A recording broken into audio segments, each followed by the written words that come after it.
Dear Sri R. Pradeep, Vasui Charitable Trust wishes you a very happy birthday. Many happy returns of the day. We pray the Almighty for a healthy, prosperous, and long life to you. May Vasui Mata shower her choicest blessings on you and on all your family members.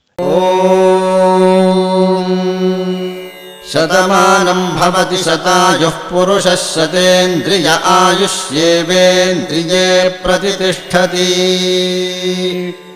शतमानं भवति शतमानकं शतमानं भवति शतायुः शतायुर्भवति शतमानकं शतमानं भवति शतायुः शतमानमिति शतमानम् भवति शतायुः शतायुर्भवति शतायुः पुरुषः शतायुर्भवति शतायुः पुरुषः शतायुः पुरुषः शतायुः पुरुषः शतेन्द्रियः पुरुषः शतायुः पुरुषः शतेन्द्रियः शतायुरिति शतायुः पुरुषः शतेन्द्रियः पुरुषः शतेन्द्रिय आयुष्यायुषि शतेन्द्रियः पुरुषः शतेन्द्रिय आयुषि शतेन्द्रिय